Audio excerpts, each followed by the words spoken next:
So if I'm the mother of a son who is watching a lot of these sort of toxic male influences online, what would be a better approach versus just banning the computer and telling them that that's toxic and not to look at it? Help me understand what you like about this. What is it like Um, to be a man in today's day and age? How do you feel about yourself? How does it feel knowing that 70 to 80% of women want you to make more money than them, and yet 60% of people who graduate from college are women? So men are living in a world today where there are impossible expectations to meet. And so, like, what is it like to be someone who fundamentally has no chance at success? Right? These are the kinds of things that you need to say to these people. You need to give them an alternate place to go where they can be heard and helped, supported, and understood.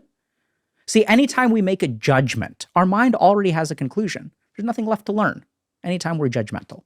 So what do we do to all these people who are toxic men? We even create the word toxic. We literally label them as bad in some way. And I'm not saying that the behavior isn't toxic. But what I'm trying to point out is that even in our language, there is so much harsh judgment. So I once had a patient. we both just did it, didn't we? Absolutely. Mm.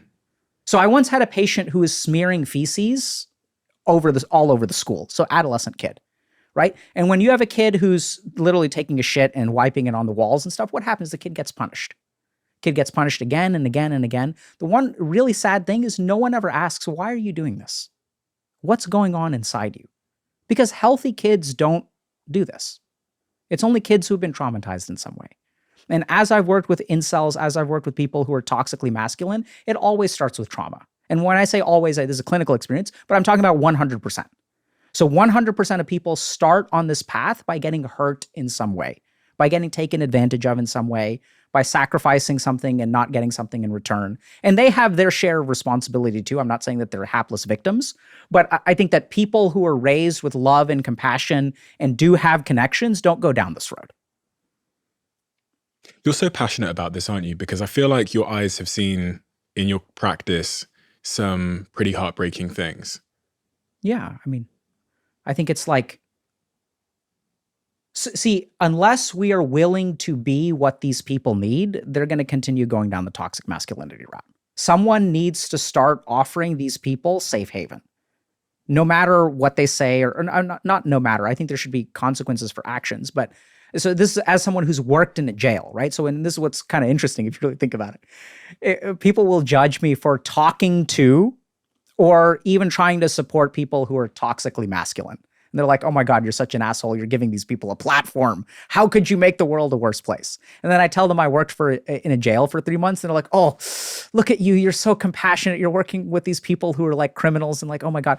I don't think they realize that anyone you see on social media is 10 times better than the people that I worked with in jail. These are people who are actual pedophiles, actual rapists, right? Not just talking about it. Maybe the people on social media are too. I don't know. And so it's really interesting the way that our mind automatically judges things. And so if we really want to fix this problem, and I think we need to fix this problem, it's just my take. I mean, I'm not I'm a big fan of like compassion and trying to support other human beings. I'm not saying that that's always the right answer. I think sometimes you may need things like war or violence or whatever. I mean, there may be causes for it. But generally speaking, I think that like demonizing these people isn't working.